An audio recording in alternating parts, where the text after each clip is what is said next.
Halo semuanya, perkenalkan nama saya Septirna Putri Jebua dengan NIM 232201214.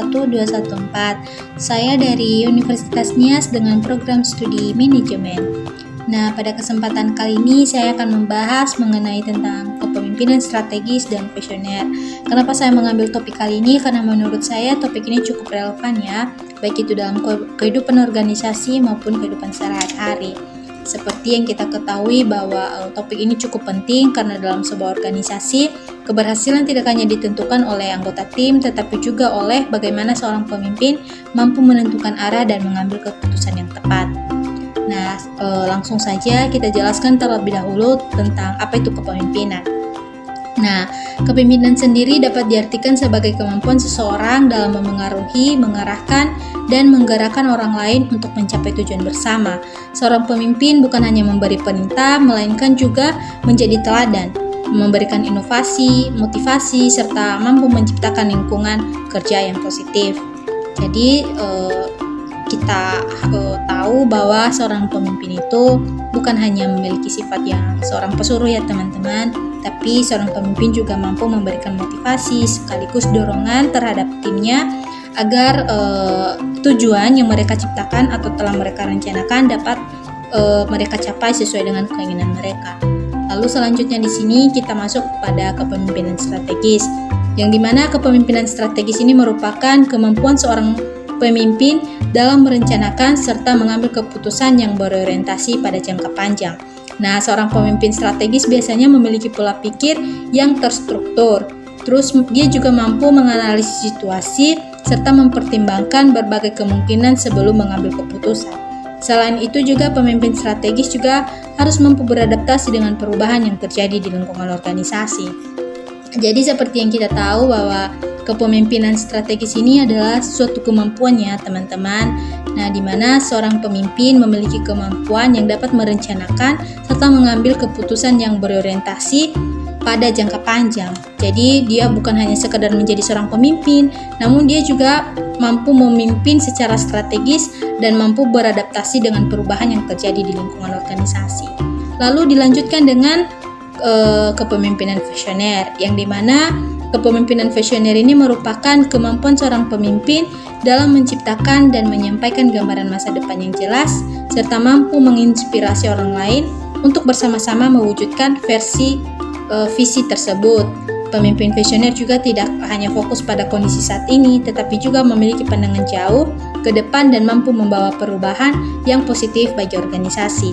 Nah, jadi untuk perbedaannya di sini kita tahu ya bahwa kedua ini memang hampir memiliki suatu persamaan, namun memiliki juga perbedaan yang dimana jika dilihat dari perbedaannya tadi, kepemimpinan strategis ini lebih fokus pada bagaimana cara mencapai tujuan melalui perencanaan yang matang. Namun untuk kepemimpinan visioner lebih menekankan pada arah atau tujuan yang ingin dicapai di masa depan. Nah, dengan kata lain, kedua kepemimpinan ini antara kepemimpinan visioner dan kepemimpinan strategis ini lebih menjawab ke pertanyaan yang dimana kemana kita akan pergi, sementara kepemimpinan strategis menjawab pertanyaan bagaimana cara kita sampai ke sana. Jadi teman-teman langsung tahu dong apa perbedaan dari kepemimpinan visioner dan kepemimpinan strategis ini, yang dimana kepemimpinan visioner ini lebih fokus kemana ia akan pergi. Namun untuk kepemimpinan strategis ini dia lebih fokus pada bagaimana cara ia sampai ke sana. Jadi sudah jelas ya teman-teman perbedaan antara sifat dari kepemimpinan visioner dan kepemimpinan strategis. Namun meskipun mereka memiliki perbedaan, kedua jenis kepemimpinan ini juga saling melengkapi loh teman-teman, yang dimana seorang pemimpin yang baik idealnya mampu memiliki keduanya, yang artinya dengan visi yang jelas dan strategi yang tepat, tujuan organisasi dapat dicapai dan dengan lebih efektif dan terarah.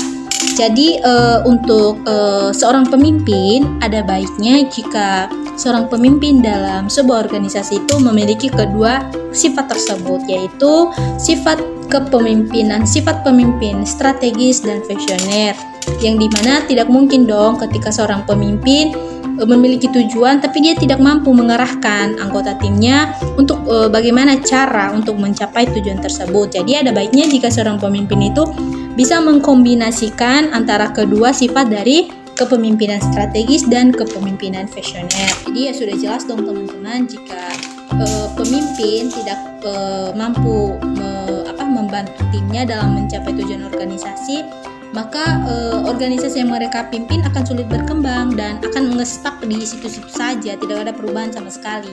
Jadi ada baiknya ketika teman-teman ingin membangun sebuah organisasi, pilihlah pemimpin yang dapat mengkombinasikan kedua sifat tersebut, yaitu sifat kepemimpinan visioner dan sifat kepemimpinan strategis. Jadi untuk kesimpulannya teman-teman, kepemimpinan strategis dan visioner ini merupakan dua aspek yang penting dan harus dimiliki oleh seorang pemimpin. Keduanya berperan dalam menentukan arah sekaligus langkah dalam mencapai tujuan secara efektif dan efisien. Nah, untuk itu teman-teman, penjelasan saya kali ini semoga dapat bermanfaat ya untuk teman-teman yang ingin menjalankan sebuah organisasi, supaya teman-teman dapat memahami apakah teman-teman lebih dominan ke kepemimpinan visioner atau lebih dominan ke kepemimpinan strategis, atau teman-teman mampu mengkombinasikan kedua sifat dari kepemimpinan tersebut. Jadi demikian video presentasi yang dapat saya sampaikan. Terima kasih atas perhatian yang telah diberikan. Semoga materi ini dapat menambah pemahaman bagi teman-teman semua. Saya Septiana Putri Zebua, izin undur diri. Terima kasih. Bye. 当天开场弥漫着过香清新的空气